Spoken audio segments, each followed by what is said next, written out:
AP 7th class ఏ7 ఎగ్జామినేషన్కి సంబంధించి students అందరూ కూడా సైన్స్ క్వశ్చన్ పేపర్ కోసం అయితే ఎదురు చూస్తున్నారనమాట ఎంతగానో. సో చాలామంది విద్యార్థులు అయితే అడిగారు. సో గైస్ మీరైతే ఖచ్చితంగా మీరు ఈ పర్టికులర్ క్వశ్చన్ పేపర్ అనేది ప్రిపేర్ అవ్వడానికి అయితే ట్రై చేయాల్సింది, ఎందుకంటే వెరీ ఇంపార్టెంట్ అని అయితే వచ్చింది. సో కొద్దిగా లేట్గానే వచ్చింది, అయినా కూడా మీకు టైం అనేది ఉంది.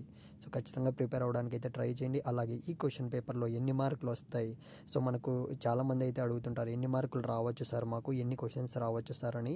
సో ఖచ్చితంగా వీడియో వరకు అయితే చూడండి. సో మొత్తం క్లారిటీగా అయితే చెప్తాను. ఇకపోతే వీడియో స్టార్ట్ చేసే ముందు సో నా రిక్వెస్ట్ ఏంటంటే 7th క్లాస్ స్టూడెంట్స్కి, సో మీకు ఇంకా ఏ సబ్జెక్ట్ అనేది కావాలి, జస్ట్ నువ్వు సబ్జెక్ట్ మాత్రమే మెన్షన్ చేయి. 7th క్లాస్ స్టూడెంట్స్ అయితే అస్సలు సబ్జెక్ట్ అనేది పెట్టట్లేదు. సో సబ్జెక్ట్ పెట్టడానికి అయితే ట్రై చేయండి, ఎందుకంటే సో అప్పుడే మాకు మా టీంకి అయితే అర్థమవుతుంది అనమాట. ఓకే 7th క్లాస్ స్టూడెంట్స్ అందరూ కూడా ఈ క్వశ్చన్ పేపర్ అనేది, ఈ సబ్జెక్ట్ అనేది కష్టంగా ఫీల్ అవుతున్నారని. సో లాస్ట్ వీడియోస్లో అయితే 7th క్లాస్ స్టూడెంట్స్కి అయితే చెప్తూనే ఉన్నాం, అస్సలు పెట్టట్లేదు. ఇకపోతే రియల్ క్వశ్చన్ పేపర్ అయితే చాలామంది స్టూడెంట్స్ అయితే అడిగారు. ఆల్రెడీ మనమైతే సో తెలుగు సంబంధించి హిందీకి సంబంధించి అయితే పెట్టాం కదా, అది కూడా ఎవరైతే సబ్స్క్రైబ్ చేసుకుంటారో వాళ్ళకి మాత్రమే పెట్టడం జరిగింది. వాళ్ళైతే బాగా కూడా రాశారు.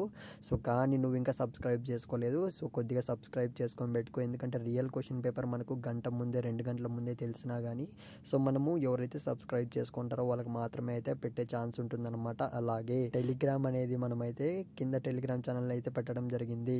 సో మీ దగ్గర టెలిగ్రామ్ ఉంటే ఖచ్చితంగా అక్కడ జాయిన్ అవ్వండి, మీకు డైరెక్ట్గా క్వశ్చన్ పేపర్స్ కూడా వచ్చే ఛాన్స్ ఉంటుంది. ఇండివిజువల్గా అయితే పెడతారనమాట, అందుకే చెప్తున్నా మన టీం అయితే. ఇక మనం ఏమాత్రం ఆలస్యం చేయకుండా వీడియోలోకి అయితే వెళ్ళిపోదాం. స్క్రీన్ మీద అయితే గమనించండి, ఆల్రెడీ మనకు చూసుకున్నట్లయితే క్వశ్చన్ పేపర్ అనేది అయితే స్క్రోల్ అయితే అవుతుంది.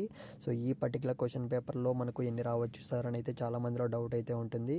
సో క్లియర్గా చూసుకున్నట్లయితే మనకు సో మొత్తం చిన్న క్వశ్చన్లు పెద్ద క్వశ్చన్లు మొత్తం కూడా కలిపి మనకు 40 మార్కులు అయితే వస్తాయన్న అప్డేట్ అయితే ఉందన్నమాట. సో కాబట్టి క్వశ్చన్స్ మీరు మొత్తం చూసినట్లే ఉంటుంది, కానీ ఒకసారి అయితే తిరిగేసేయండి. సో మీరైతే ఈజీగా ఎగ్జామ్లో అయితే పాస్ అయిపోవచ్చు. బిట్ పేపర్ కావాలంటే కామెంట్ అయితే చేయండి, ఖచ్చితంగా మన టీం అయితే మీకు హెల్ప్ చేస్తారు, సపోర్ట్ చేస్తారు.